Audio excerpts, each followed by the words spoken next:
Welcome to Can We Have a Conversation?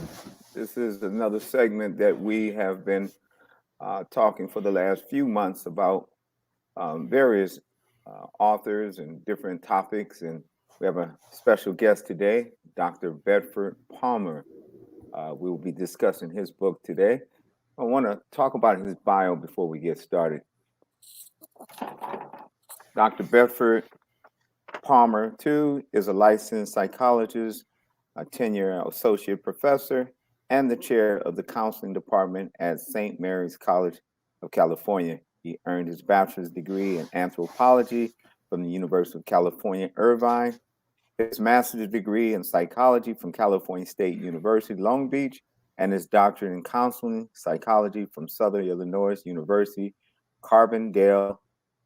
In addition, Dr. Palmer completed his pre-doctoral psychology internship at the University of California in Berkeley, California. Dr. Palmer spent 3 years as a staff psychologist coordinating services to students of African descent at the Multicultural Immersion Program at the University of California, Davis. Dr. Palmer has been a faculty member at St. Mary's College of California since 2015. He teaches courses in professional ethics, intercultural communication, human sexuality, psychological perspectives of gender, and advanced clinical practice to master's level clinicians in training. His research interests involve multicultural psychology, social justice advocacy, Black male development, ally identity development, multicultural competence training of psychologists, and psychology in social media.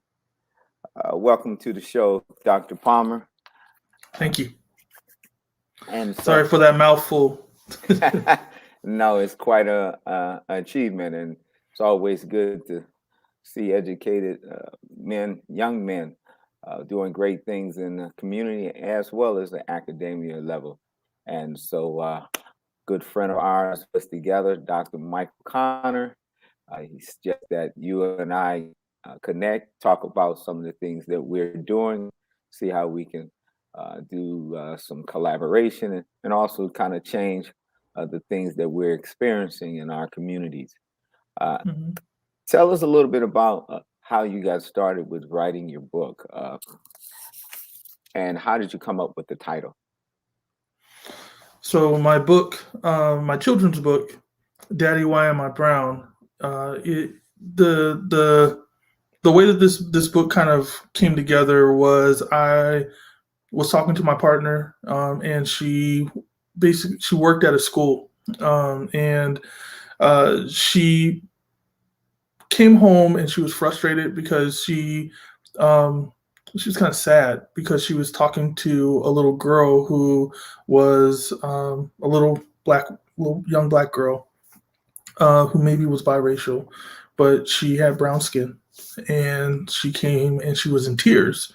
And the little girl basically told her that one of her classmates had said when they had done the lesson, and this is like a first grader or a kindergartner, her little white classmate basically said that her skin looked like dirt when they were doing the lessons around color, and they were talking about crayons and coloring and all that stuff. And listening to my wife talk about that and thinking about that experience, I actually had a similar experience, and I think a lot of us had those experiences when we went to schools that were integrated and that had white people there, and it made me angry.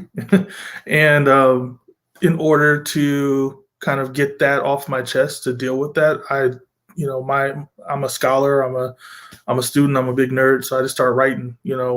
That's one of my ways of kind of getting things off my chest.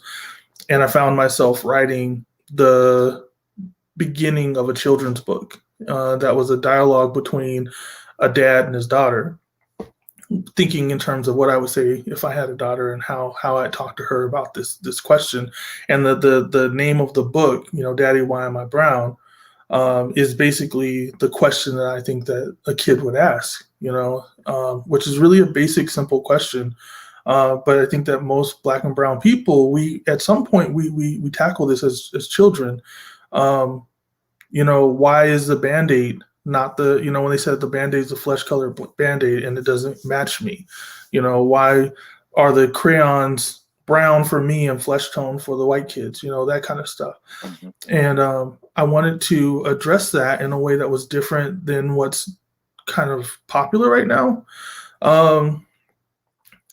If you look at most of the books out there that talk about skin color or hair or blackness in general, there's some really wonderful, beautiful books out there that really talk about building self-esteem, but they don't give detailed understandings of why your skin is the color it is. They don't talk about the science of it. They don't talk about the sociology of it. They just talk about like you should feel good about it. And I think that there's a huge important space for that. But I saw that there was this place where I could maybe fit in and be helpful. So the book, I wrote it and it sat for probably a year and a half before I knew what to do, because I'm a psychologist. I ain't a children's book writer. So I was like, I don't know what to do with this now. How do I get published? I don't know. So there were multiple iterations over that year or so, and I consulted with some colleagues. My wife helped me out with it in terms of, she saw some pieces in it. One of the things that if you read the book, you'll find that I don't compare any skin tone to color, or any color and skin tone to foods, because there's that idea of consumability of skin and how like it objectifies us. Was a big thing, and she kind of helped me to see that, because at first I was like, oh, it's like coffee and stuff, it's like, no, it's not like coffee. Coffee might be like us, but we're the us first, right? And so I found skin tones. I went to Fenty, because if you want to find actual skin tones for Black people and have names for them, then you go to makeup, and cosmetics, and Fenty is the one that has all the stuff. And so I got all this, this language for skin color, and then I employed it, and I basically, we created the characters. I was able to work with this really cool illustrator, a woman named Winda from Indonesia, actually, because again, I wasn't a children's book writer or anything like that. I didn't have a company behind me, so I worked with the person internationally because we could both benefit. I could afford and all that good stuff. But one of the things that was really important to me in terms of illustration was that we used the correct titles for the colors, and then we used the correct colors. So like my skin in the book, and I used myself as a character and my wife as a character, and our, imaginary daughter at this point, Joy, in there. And so all of our skins are different. My wife is Chinese and Black. I'm African American, and if we, our kids will be, multicultural or multi-ethnic, and so I envision Joy being somewhere in between us. My wife having lighter skin and me having darker skin, her having somewhere middle, and so the way I described my skin was like I believe I said something like copper and russet.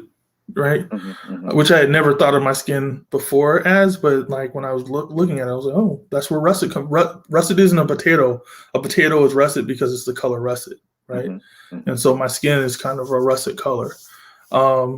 The character Joy skin is like a terracotta, and then we talk about undertones and things like that to describe. And in the end, what I was hoping to do was to make a book where you can give this book to this child, and really you're going to have a parent or you're going to have a teacher read this book. So the parent and the teacher is also going to learn this. But for the kid, before they walk into this lesson, invariably and get this abusive comment from their classmate who, this is another little kid. They're just miming what their parents have kind of taught them. So it's not that the, 4-year-old, 5-year-old little kid is bad. They're just saying stuff that they heard. I hope that my daughter, in that situation would be able to say, no, my skin don't look like dirt. My skin is terracotta and I have this gold undertone. I don't know why you would say dirt. That's not accurate. I'd like them to have like that kind of retort, because when you have that, then you're not hit as hard. When someone tells you something that is patently false and silly, right, from a kid's perspective, you don't have to believe it. You don't have to relearn anything. And as a psychologist, I spend a huge amount of time helping people to either relearn to love themselves or to stop hurting other people, right? Like when we're talking about race. So I teach white people to not to be anti-racist, right? And I teach black people to love themselves. And I spend a lot of time doing that. And part of the idea of really pushing the book and the thing that made me actually act on it was like, what would it be like to not have to do this at age 20, age 30, age 40, age 50? What if people just had this information as children and that was their reality? And so that's why I thought it was important to take some of this information, talk about the real colors, talk about where it comes from. Like, so your skin color doesn't come from your character or anything like that. It comes from your ancestors. And it doesn't come from your ancestors based on anything besides the fact that your ancestors lived in a specific place. So we talk about the place in the world where people come from and how dark skin is more associated with living towards equatorial spaces and how that's related to melanin and how it's related to sunlight and what you're needed in the sunlight and all that stuff and how it's not about character at all. So we move away from race, we talk about ethnicity, we talk about culture, and then we just talk about the phenotype without giving the power piece into it. And it's not to ignore race because race is important, but it's to make that lesson clear.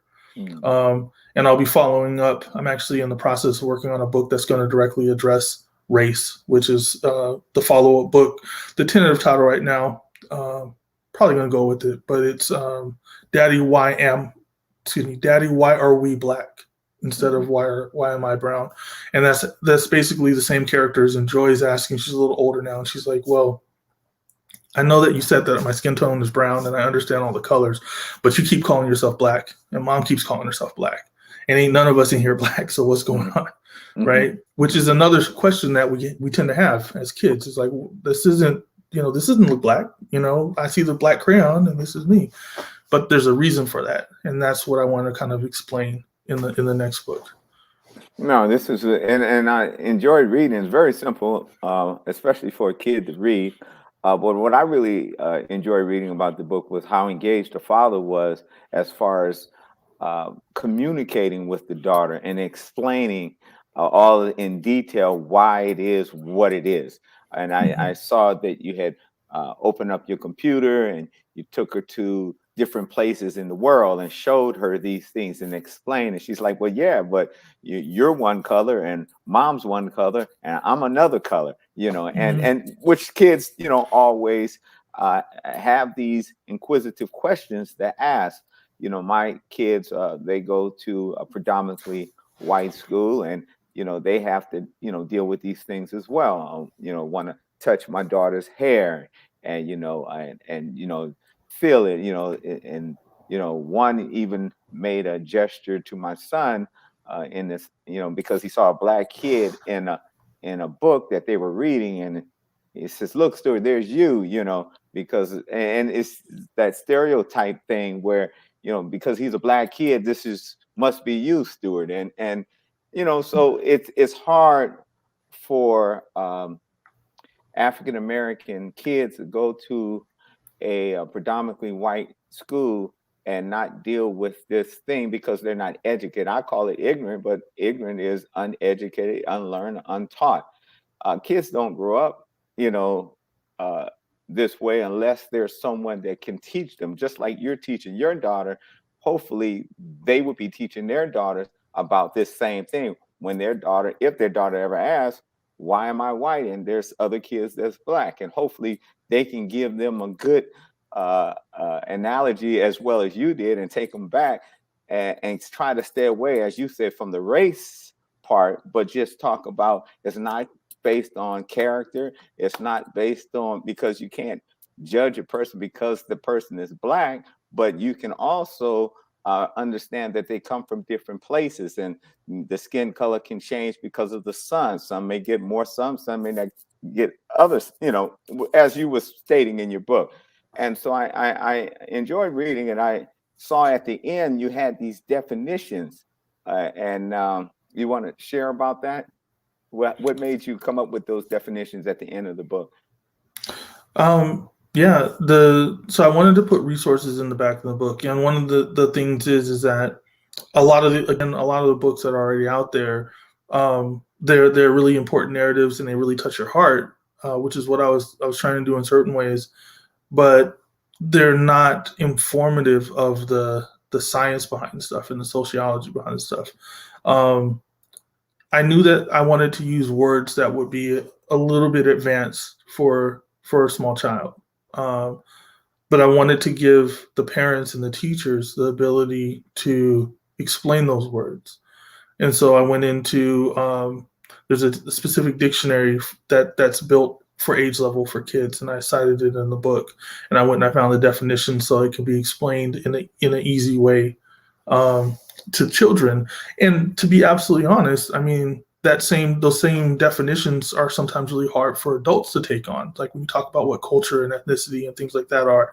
Um, so I wanted to make the resource accessible and make it so that it was something that can be used as a teaching tool because I wanted it in classrooms. I kind of wanted it to be one of the things that go along with the lesson so that like when that little girl or the little boy is in this classroom and the teacher's about to give this lesson, that they'll have some sort of primer to help them understand that, this isn't just crayons and it's not just like color swatches. Like you need to be aware of what you're going to do in this space and have some language so that these kids don't hurt each other, um, which I think happens too often. And this isn't really a dig at teachers, but it is a dig at the reality of race in the United States. Like there's a lot of um, feigned colorblindness, and a lot of like just ignoring of the trauma that can be caused if you don't acknowledge that racism exists in a space, and that happens from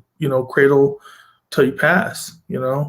um, so I have the definitions there. There's some discussion questions.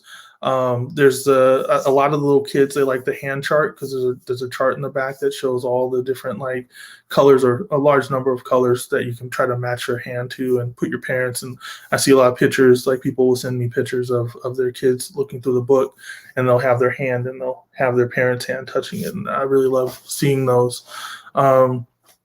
There's also, if anyone actually cares to kind of go to our website, which is deeperthancolor.com, you can go in and you go and find the book there. I have 5 lesson plans that was developed by a master teacher for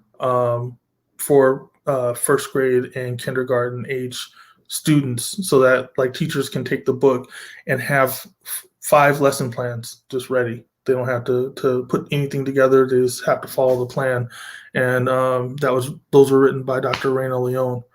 And I think that the hope was to make it into a resource as well as like one of these books that like kids can kind of take pride in. Well, if you're just tuned in, you're listening to Can We Have a Conversation? This is Dr. Palmer, the author of Daddy, Why Am I Brown? And we're just talking about how he came up with writing the book, and a conversation that is definitely needs to be communicated with all kids. And really, it's a great thing that a parent is equipped to talk to their children about this. I definitely would encourage you, if you are a parent, you have a child that is asking these questions, is really very helpful in giving you the tools and how to communicate. Of course, you do it the way you feel fit, but it does give you some ideas on having a conversation. And even when what I enjoyed about the book, Dr. Palmer, was the fact that you're very patient with the child. Sometimes we get frustrated when kids ask us questions and we don't give them the answer that they're looking for, or they may be more inquisitive to ask more questions. And what happens is we get frustrated or irritated because we don't have a direct answer. And then it comes Mm-hmm. out a different way. And so I want to commend you on that. Another thing I want to share is you said something that was interesting at the beginning of the show, and that was that you help, people with racism. And, when I would dealing with this junior high that my kids was going to, and I was talking to the principal, they said that because they weren't equipped to deal with this issue, that they actually had to send all their teachers to San Francisco to teach them how to deal with this racism. You know, Mm-hmm. what do you think about that?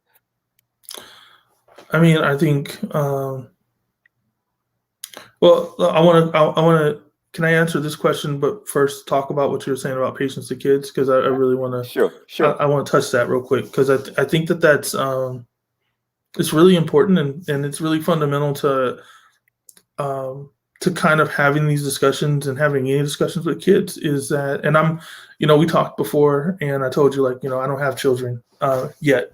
And how can I put this? But I have so many nieces and nephews. In the book, I think I said I have like 11 nieces and nephews. I got godchildren. And I mean, I love the kids in my family and I love talking to them. And I think that one of the things that folks have to do when you're thinking about interacting with kids is that you have to give your full attention, and that's what I think a lot of people miss because they're busy and they've been working and they have all this other stuff going on.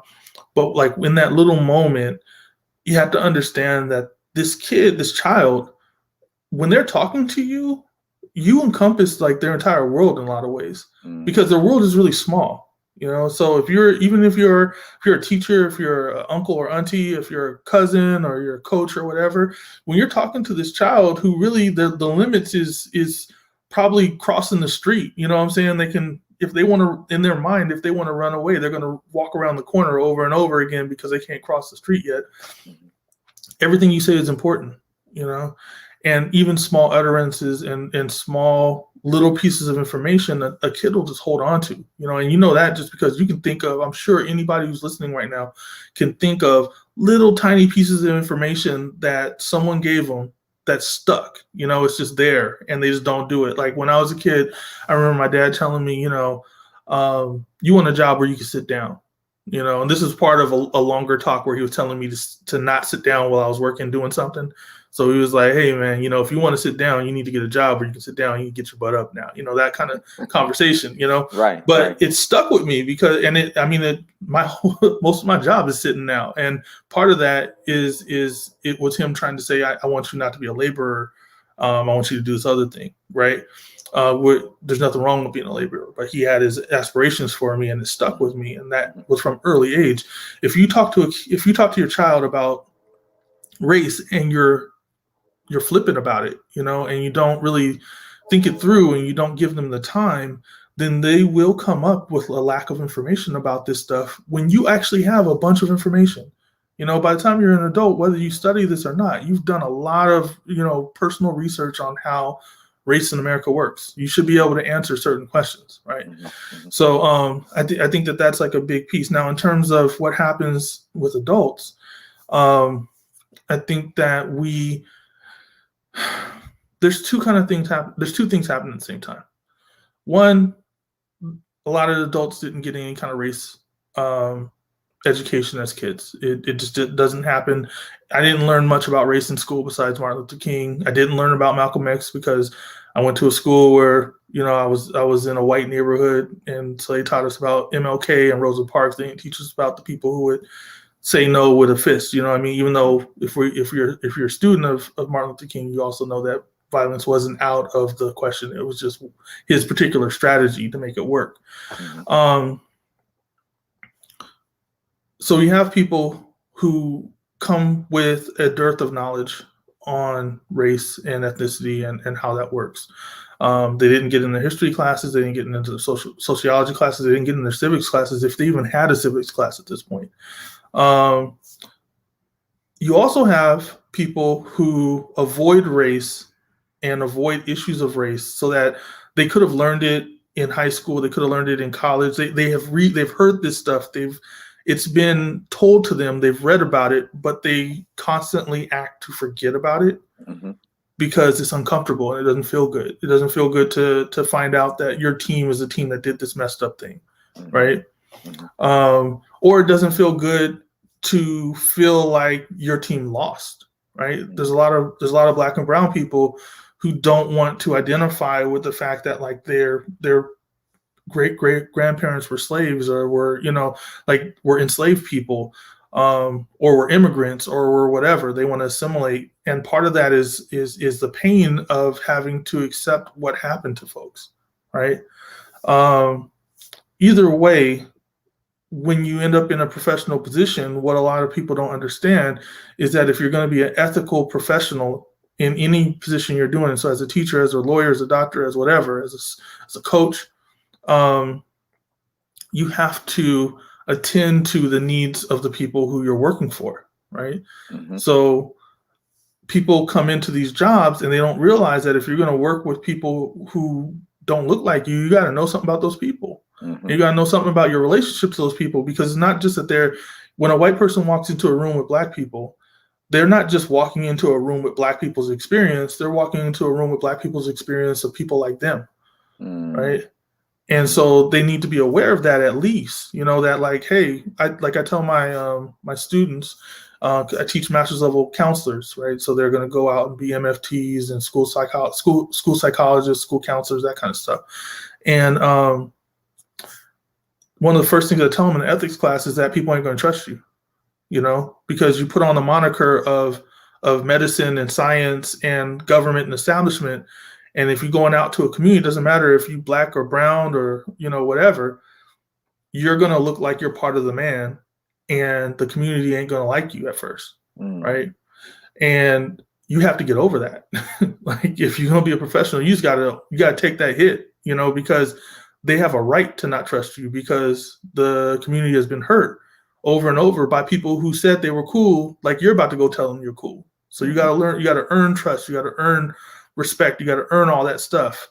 And part of, for instance, these teachers who would have to go and do multicultural competence training, part of them earning the respect of a parent like you is that they need to like go and get trained up and learn about this stuff. And you can get trained. It's just that you have to want it, So what I don't believe is that people, like, for instance, if we're talking about teachers or we're talking about lawyers, we're talking about police, we're talking about psychologists, doctors, whatever, if in your heart, if you're, we can use the biblical way of saying it. If your heart is hardened towards racism, if your heart is hardened towards sexism or heterosexism or any other bigotry that kind of be out there, if you just want to be a bigot, you're going to be a bigot regardless of what training I give you.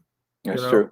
Yes. So for me, if someone is a hard case and they don't want to do it, I don't even want you to come to the training. Just use HR and take care of that, because the person is going to hurt people, But if you're a person who's like, man, I just did this thing, I'm having a hard time. And so, moving on, like, just as an example, away from race, I have my pronouns on my title here. That's because I want to be affirming to folks who have to deal with people mispronouncing them, right? If you're a person who's like, you grew up in the 80s and the early 90s and pronouns weren't a thing that you understood, and now you're learning it and you're trying to learn it, but you forget sometimes, and you're trying to get better at it and you want to like be better at it. Training, you come to training. We'll give you ways of being less harmful to people around you, right? These teachers come in and they want to do less racist stuff and do more anti-racist stuff. We can help them to do that. But I think that what people have to understand is that if you're going to go into this, you got to go into it open heart and open head, and understand one of the big pieces is that you don't know much. Like, there's people who study this, right? There's people who study this experience. There's people who live this experience. Your experience is usually really, really subjective and singular, right? So just because, for instance, I have family that live all over the country, right? And some of them live in what you consider like black areas. Some of them live in places that are mixed with like black, Latino, and whatnot. Some live in white areas or whatever, I have merchant Marines as family and stuff who are just going all over the world. If you take any one of us from our own context, then our own context is that reality, and anything else is weird, right? So when my cousins would come up from Compton, they see me walking around with these white kids and these Asian kids, right? And they're like, what is wrong with you? What's happening there? And I'm just like, this is just people. Right. But if I go to Compton and I'm like, the people next door, they're living next to some folks who love Norte music, right? And you hear it loud all day. And I'm like, what is this? I live in the suburbs of San Diego. I don't never hear my neighbors, but this is just how it is, right? Yeah. And so you have to kind of think about the fact that you're walking into a space as you become an adult where everybody's coming from their other contexts.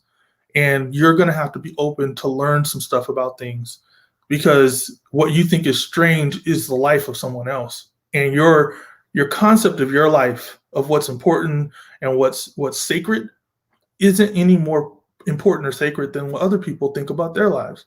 And so, Mm, like a good example, and to just use this because it's in front of me, when we talk about pronouns, a lot of people resist that, and I don't want to say this because I'm assuming the people who are watching are primarily Black folks who are watching, so they're not having an issue around race a lot, so when mm, we're talking about it. But what I want to help you understand, if you're having issues around gender and that kind of stuff, I'd like to ask you, like, what do you get out of that?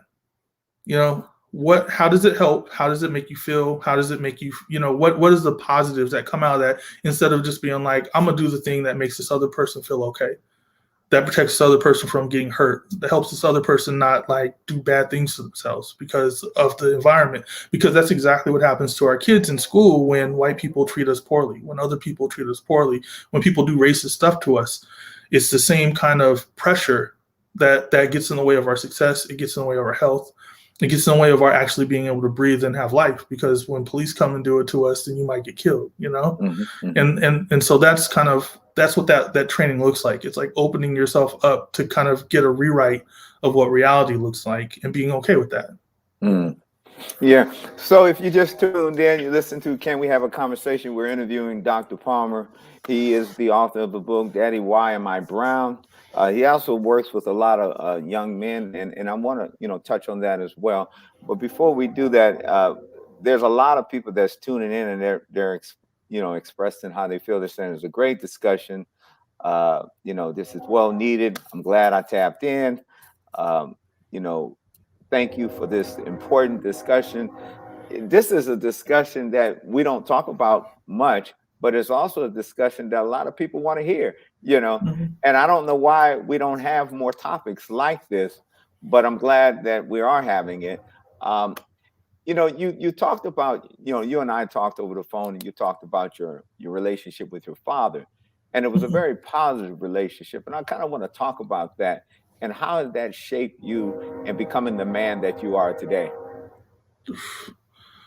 I mean, that's that That's a last lot. part. Yeah, it's like completely, 100%, between my dad, Leroy Green from The Last Dragon, Dwayne Wayne, or excuse me, Dwayne Wayne from A Different World. Like, those are my amalgamats of what like a Black man really is. Um, so the way that we got connected is, you were talking about Dr. Connor, who's my mentor, one of my mentors. He allowed me to be in one of his books, and it was the second edition of the Black Fathers book, Black Fathers: An Invisible Presence in America. And the reason that he and Dr. White, Joseph L. White, wanted me on that book was because they wanted me to talk about my experience as having a present father.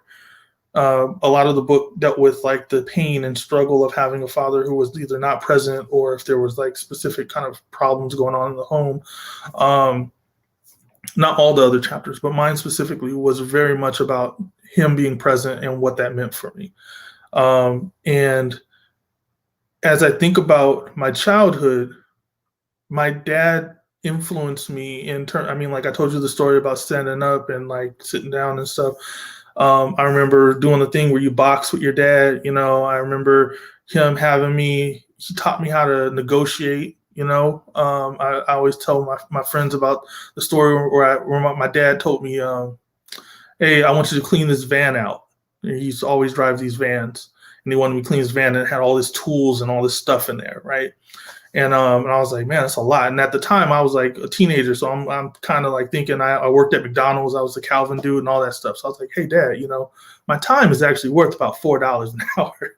And I tried to like get at him with that, and he's like, oh, that's smart. That's a smart move. You know what I'm saying? Okay. So how about you do it? I was gonna give you 20, but how about I give you 10? And I was like, wait, what do you mean? What are you talking about? He's like, oh, you're right. I'll give you 5. I was like, Dad, what are you doing? And he's like, hey, you're right, free. And after I finished cleaning the car, after grumbling and doing all that, I talked to him, and he was like, yeah, man, you need to understand when to accept a deal and understand what your space is in the room, like what leverage you have, right? You didn't have any leverage right there, so you shouldn't be trying to negotiate nothing. When you Mm, do have leverage, you should negotiate up, you know? That was a big lesson for me, a life And it's changer. like, yeah, I mean, like, it's changed the way that I interact with the world. Um, at every moment in my life, I know that my father's presence has affected how I've been able to live, and my mom too. You know, I don't want to like sit because I think we do this thing where we want to talk about one parent or another. Both of them are present. Both of them like helped me to grow into the person I am. My dad was this guy who he would allow me to make mistakes. He would allow me to get into stuff, but he wouldn't let me go too far with it. And he always had kind of a plan. It was this way of being that made him seem like he was everywhere. So he'd show up sometimes, like I'd be at the mall and I was sitting there trying to talk to the little girl I was talking to, and then suddenly he'd be behind me. I'm like, why are you here? You know. But now every time I'm in the mall, I'm thinking this dude might show up, so I need to like not be doing something stupid, right? You know, or I remember I had a cousin who ended up working at the school where I was at, and I didn't know him because I have a big family. And he just out of nowhere was like, "Oh yeah, you Frank's son," you know. And I'm like, "How do you know?" You know, and he would do these things on purpose to make it clear that he was there, he was around, that the community was like paying attention to me, even though we're living in this white community where nobody really knew me.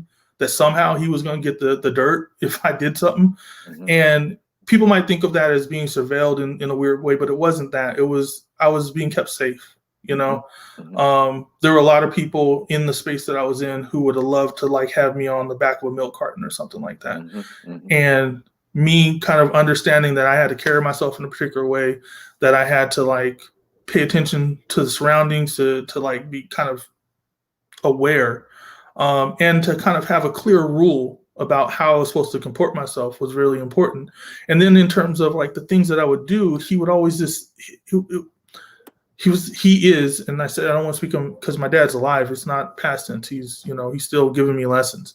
I'll tell you this: one of the most impactful things that he did when I was a kid was he never told me that he played football and that was a big deal to him as a young person. Like that was like he had trophies and he all state kind of situations. Never talked to me about that. He also didn't talk to me about chess or much of the stuff that he did because he wanted me to like make my own choices. But then when I made choices, he was like the booster who would just do too much, So I didn't never think that he was that interested. Like when I played football, I didn't know that he was interested in me playing football, but then later in the season, he had apparently bought all this stuff for the team and done all this stuff. And we didn't have a lot of money. It wasn't like we were just rich, but he was like, yeah, I figured out this deal with this pizza place. Now y'all got pizza after the practice every time, and I didn't get that he was doing that until later. I didn't get that he knew kind of how to do a lot of things. He taught me how to play chess, and I'm sitting there thinking I would just beat up on him on chess because from what I knew, he just worked and did work with trucks and stuff. But he was apparently president of a chess club. He would do these things that make himself magical, if that makes sense. So that he remained this figure where I didn't know the extent of his reach and his scope, and he can always kind of come and help me when I needed help. And that's lasted to today. When I went to Illinois, moved out of state and had never lived out of state before, he flew with me and stayed with me a couple of days and helped me move in. And when I came back, he came and picked me up and drove all my stuff back in the back of the truck. When I moved to Oakland, same difference. He was here helping me with the stuff. When I need to talk to him about my marriage, I can talk to him about that. When I need to talk to him about work, I can talk to him about that. He's always there. And I think that that's something that, one, isn't special. I mean, it's special for me, but that's something that Black men do. Black men are very present with their kids. Black men are constantly giving like time and space and energy. And I know there's some people who are like, well, that wasn't my experience. I'm sorry that wasn't your experience. But statistically, that is the experience of most people who are coming from like who are Black, and it's not the leave it to Beaver dad situation all the time. But if you look at how much time is getting clocked, you know what I'm saying? So it's not like, it's not that dad has to live with you. It's not that dad has to kind of be the coach of the team or something. But if you want to talk about how much time a dad is present, interacting, playing with, making food for, taking care of in a real one-to-one kind of way with a child, Black men, I mean, the statistics say that we do it more. And it's important to understand that because I think that sometimes we have to rewrite our past and understand that like there wasn't there wasn't something wrong with us. You Mm-hmm. know, a lot of folks are walking around feeling like their dad wasn't present just because he wasn't in the home when he was actually very present, Mm-hmm. right? Mm-hmm. And they're missing out on the feeling that they could have about that presence because they are adhering to what the white norm is telling them they should believe their dad was. Mm-hmm. Um, and so I like to say I do think that my experience and my relationship with my dad is very special and is super central to who I am and my identity. And other black people felt that, and there are other dads out there, you know, because we all have, as a black people, we tend to have parents are community, right? Mm-hmm. So when I think about my dad is my bio dad. He is my primary father and all that stuff. But Michael Connor, he's a dad too. You Mm-hmm. know, Mm-hmm. Thomas Parham, he's a dad too. Mm-hmm. Joe White, he's more of a granddad. But Mm-hmm. like these relationships, and I'm sure like I have my nephews and my nieces and stuff, and like what I am as an uncle to them. Probably in some places there's some dad pieces there, Mm-hmm. Mm-hmm. and people in the community. Like students that you have, things like that. It's all kind of connected, and that parent role really is about intention more than anything else. No, absolutely. As you look at statistics, and statistics would put to the point that there's 250 million kids that are fatherlessness, or they live in single family homes, and that the only 1 out of 2 have a father. And so that's why I really wanted to talk about that. Just to give a positive, someone who's experienced a father in their life, not only experienced but was present and engaged and loving and supporting, and which kind of shaped you into the man that you are today.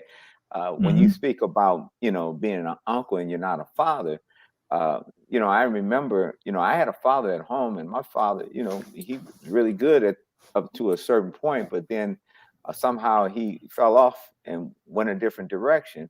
But my uncle stepped right in, and my uncle, I saw him every day like I saw my father, and he taught me the things that my father should have taught me, but he was there, and he wasn't my father, but it was like he was my biological father. So I can understand exactly what you're saying. We had this conversation before. I believe a lot of who I am today, and I don't discount my mom because my mother's always been there, and we don't discount black women because they've been there.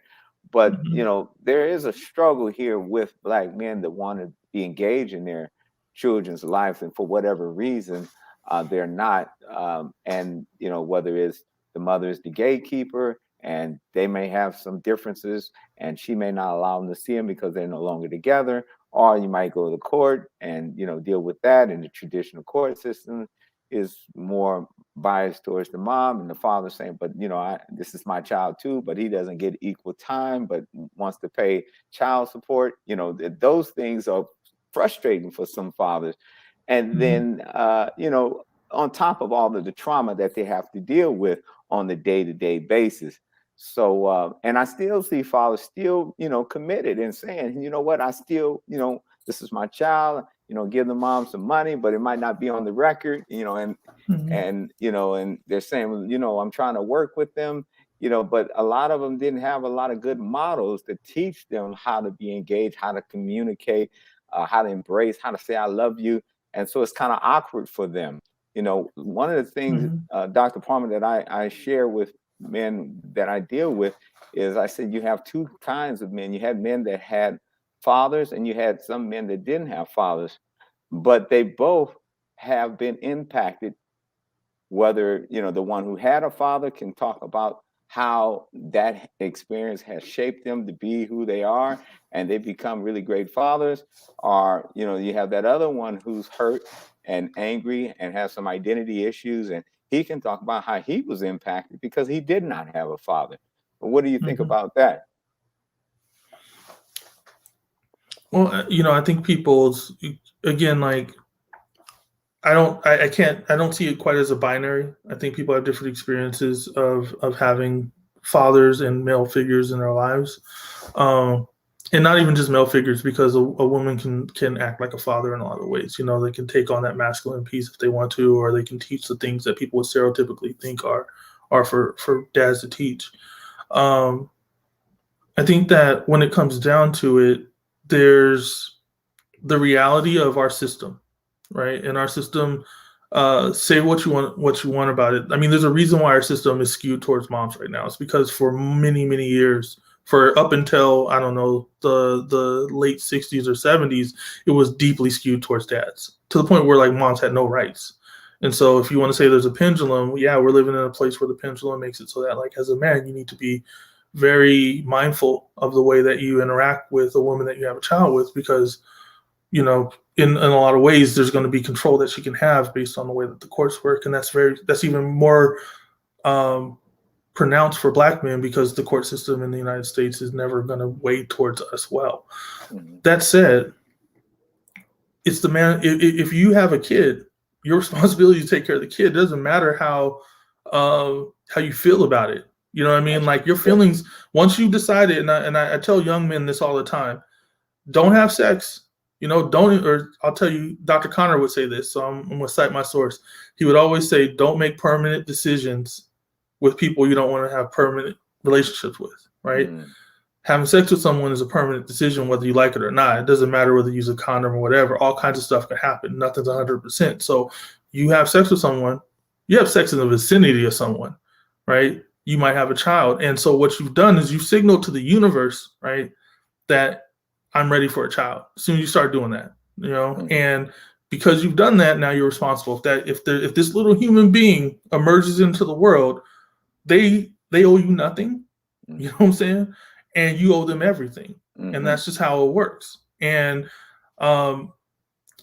if you don't have a good relationship with mom, then you need to work on having a better relationship with mom. If that's not possible, then you need to work on having a relationship where you can actually be functional with mom. And if that's not possible, you just do what you need to do to make sure the kid's okay. And I think that a lot of men have to move away from the kind of, it feels good to kind of sit in a space where I'm angry at it. This was unfair. I get that, right? But there's so many unfair things in our lives. There's unfair stuff at work. There's unfair stuff from the government. There's unfair stuff with the police and all this stuff.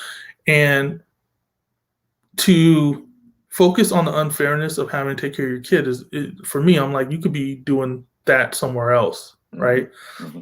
I heard you say, like, for instance, there's folks who are like, well, I'm not doing everything that the court's supposed to tell me to do, but I'm doing stuff on the table. My question is, like, hey, why are you making things more complicated? You know what I'm saying? Like, if you need to, there's so many people out here talking about hustling. Go online right now, you'll find like 10 people telling 10 other people how they need to spend time in the pandemic hustling, and they need to work harder and they do all this stuff. If you're a dad who needs to take care of a kid and things aren't working out because money's kind of being pulled out of your account and all that stuff, what I would say is, like, do what you need to do to be able to, like, have more. You know what I mean? Does that mean you need to retrain? Does that mean you need to go back to school? Does that mean you need to get other jobs? Does that also mean, like, bro, you need to be careful about having any more kids? Because, like, I mean, like, a lot of times when you have this conversation, I want to be honest with the cats I'm talking to. I'm like, yo, like, I hear you, and what's happening with these two different moms? You know what I'm saying? I understand you might want to have a family, but even if you're with the same person, you need to do family planning and management around this stuff. And even if you're in the same house, you probably ain't gonna have the stuff that you want to have, because that's what happens with kids. Your resources go to them. So you don't get the big TV, and you don't get to go on the big trip because you got a child who needs to eat and they need to have band practice and all that other stuff. So a lot of it, and I don't want to twist it. I think that there should be reform of the way that a lot of these systems work. I think that there should be a way for there to be some sort of fairness that allows for a person who has good intentions and does good actions to have good outcomes, right? Understanding that that's not, like, as a psychologist, that's not where I'm going to be able to impact folks. What I'm saying is, like, we have to think about how we're thinking about this, right? We have to think about how we interact with the women around us and our partners around us. We have to think about how we react with the kids that come from these relationships. And we have to make it so that, and this is what I will counsel a young man to do who's in this circumstance, is, like, you need to make it so that it's so clear that you're a good dad that it can't be refuted. You know what I mean? Like, you need to be on point. And that's just true. You need to, one, don't pop off at mom. It doesn't matter what she said to you. You know, the only thing you can control is your own personal character, right? So she could say all kinds of stuff. You don't pop off at her. You act respectfully because that's your child's mom, right? Like if nothing else, you talking to your child's mom. So there you go. Keep that simple. If you have money things that are going on, document that. Don't like hand somebody $20 under the table. Send it on Venmo. So there's a paper you trail or want something. yeah, you want a receipt because people forget. It's not even that people are trying to like people like to talk a lot of stuff about moms, but it's not that mom is trying to be mean all the time about money stuff, but like it's easy to not make the ledgers right. That's why they have accountants. That's why you have CPAs. That's why people do that. So if you're not tracking the money you're putting out, that's on you. You know, like you should have tracked that. You should have made it so it's clear so you can go to the court and say, this is what I did.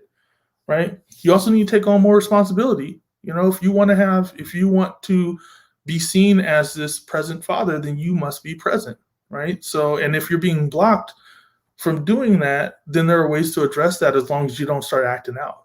Right. Because if mom takes little one, takes them away, you can't see them for a while, and then you're yelling all this stuff and threatening people and doing all these things, then it's very easy for the court system to say, oh no, this person's erratic. Obviously they need to be with mom. But if you're writing letters and you get an attorney, you get advocacy, you work on it and you do all this stuff, it still might not work in your favor, but no one's going to be able to say that you did something wrong. So I think that's probably insufficient for certain folks who are feeling really pressed by this, right? Like, and I would say, like, if you want, if you were in my office and you at that moment you just wanted to be heard, then I can sit there and listen, you know, and I can show empathy. But if we're in a problem solving phase, then we can talk about how to solve these problems. If you're talking about how harmful and hurtful it is to not be able to talk to your child, I get that. We can sit with that and we can spend time on that, and that's valid. And you're only able to control you. So you can't control how she is. You can't control how your kids feel, but you can control everything you do. You can send a Christmas card and a birthday card, and you can show up at the games that you're allowed to show up to and all that stuff. You can pick them up and take them to school. You can send presents and food and do all this stuff. You can send them videos. You can ask to take them to the park. You can do all these things that make you present and make you a fixture in this child's life, regardless of whether they're living at your house or not. Absolutely. You know, and that's what you can do. You know, and hopefully that will help to heal whatever the wound is between you and mom, because we also don't talk about that there's usually some sort of wound that's relational, and it's not necessarily your fault, right? Relationships are two ways and all that stuff, but you have to address the fact that y'all have a problem with each other and figure out how to forgive each other instead of just intensifying. You know, I'm right, you wrong, I'm right, you wrong, I'm right, you wrong, and then the whole time you're not getting what you want. So does that make sense? No, absolutely. And that's good advice. I mean, and you know, a lot of young men, they're probably looking at this right now and trying to figure out how to do that. I mean, sometimes it's even easier said than done, especially if you don't have the practical tools to do it, and you just like, I don't even know where to start. You know, court, I don't know how to do the paperwork. You know, you say, you know, do a ledger, I don't even know what that is. You know, but it have to start somewhere. And it begins with that communication, you know, learning how to, you know, be respectful, how to active listen, you know, how to deal with conflict, you know, how to control your anger and show, you know, that you're responsible, you know, and that you take. Go ahead. And I think one of the big pieces that folks have to do is they have to be humble and ask for help. A lot of us, we don't like doing that. You know, it's like, I'm going to take care of this myself. I don't want to talk about it. Don't tell, you know, like that. You'll get that a lot. I don't want to talk about it. Right. If that's your family, don't bring it up. Don't bring that kid up. Don't bring the mom up. I'm just so angry that I can't deal with it. And it's like, no, like ask people who know, you know, ask your coach, ask your former teacher, you know, go to man and talk to the folks, you know what I'm saying? Talk to a counselor. There's a lot of people in the community who know about this stuff, who can talk to you, read books about it, right? There's so many books that are out there that are about this stuff. And you don't have to go buy them, go to the library, you know, like it's really not about doing it on your own, you know? And the other trick to it is that if you're building these relationships around getting help around this, one, instead of sending that text where you're angry or getting on Facebook and dropping something in the ladies, in their stuff, about this, you can go talk to the person who's helping you, and say, hey, I really want to curse her out right now. Well, you're not going to do that. I'm going to tell you don't do that. Right. And now you got someone who's living in reality instead of just in that red space that you're in because you're angry about something. They can help you with that. Be a buffer to that. You also have people who can vouch for you, because if people know what you're doing and people know that you're dealing with this and they can talk about what you're doing, then they can help you kind of move through it. And if people ask the court system or even the mom, yeah, he's trying, he's been doing this work. Here's some extra stuff. You have people who can be the mediators mediators. But it's just like this idea that you have to do everything on your own, this bootstrapping thing that really is like a white supremacist lie that we get all the time, that you got to be strong, you got to do it on your own. Ain't nobody else in the world do that. You know That's what I'm saying? right. Nobody does that. You look at like the main dude, Donald Trump. How many jobs did he make for his kids? You know what I'm saying? Like, ain't nobody do like, and he didn't get his money came from his pops. You know what I'm saying? So all these people yelling at you about self-reliance and self-determination, they got all this stuff from their parents. That's you right. know? So we need to be doing the same stuff. We need to get everything we can out of role models and take it and give it to the kids. No, that's good. You know what? We only have a few minutes, but I want you to let our guests know how they can contact you. How they can, first of all, how they can purchase your book, Daddy, Why Am I Brown? Yeah, you can. So you can get the book. It's on Amazon. It's self-published, so that's like the primary place you can get it. You can probably request it in a bookstore, and they'll send it, or you can just get it direct from me via Amazon. And if you just search "Daddy, Why Am I Brown," you can do that. You could also go to my website. It's called deeperthancolor.com, and than with an A, so deeperthancolor.com, and that's where you can find information on how to talk to me about being your psychologist if you wanted to work with me and you're in the state of California, or if you know an organization that needs some training and wants to do some multicultural competence work or some social justice work or some anti-racism work, then you can get to me there. And the book is also there, and some other projects that are going on. So those are that's the best way to contact me. If you're really looking to find out more about me as a psychologist, you can also look for me on Psychology Today. And you just look for Black psychologists in Oakland, and I'm gonna pop up. No, that's great. Go ahead. Did you have something else? You can also, so I'm also on social media. If you go to @Dr. like Dr. BF Palmer, okay, @Dr. BF Palmer. That's me on Twitter. That's me on Instagram. And you can find me on TikTok and look at the videos with 200, 300 people who saw it, because I'm not the TikTok demographic, but I still did some videos, so y'all can look at those and have some fun with that. And yeah, so I'm around and I'm pretty easy to access. I'm the only, besides my dad, I'm the only Bedford, first name Bedford that I know. So you put me on Google and I got the first 2-3 pages. So no doubt. I tried to friend you on Facebook, but there's no way you can do that. I can send you a message, but it can't be your friend. So you must have too many friends, man. As a psychologist, I have to be careful about just allowing friends. But if you do, you send me the email message, and I can make that decision. But so I do have pages. So again, like for folks out there, if you're trying to contact me, yeah, there are some to get direct contact with me. It's a little bit more difficult, but you can definitely follow me online. And if you want to, interact with my practice or any of that stuff, then go to the website, and that's the best way to get a message over. Well, man, I'm so proud of you, brother. I mean, you're doing great things. I mean, even to be a professor at St. Mary's, a person of color, I'm just I'm not used to seeing. I used to go to play basketball at St. Mary's, man, when I was growing up, and it wasn't a lot of us on the campus or on the basketball court. But it's just you got to practice in Oakland.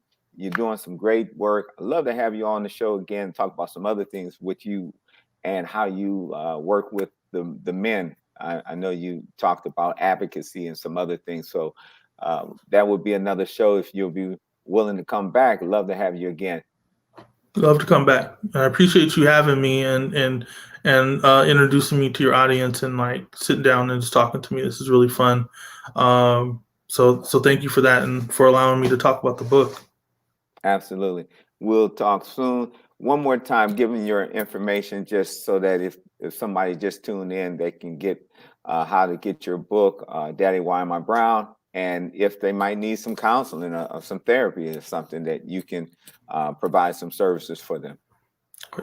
The easiest way to find me is my website, www.deeperthancolor.com. That's than with an A. And you can find me on social media at DRBF Palmer. That's Twitter, that's TikTok, that's Instagram, and I have a Facebook page with my name. And the Deeper Than Color is all over the place. You can get the book on Amazon. So the Daddy, Why Am I Brown is on Amazon, and keep a lookout in probably early next year for Daddy, Why Are We Black? All right. Well, you've heard another segment of Can We Have a Conversation? Until the next time, I pray that you have a wonderful weekend, what's left of it, and enjoy your new week that's coming forth. Stay positive, stay strong, keep God in your life. God bless you. God bless you too.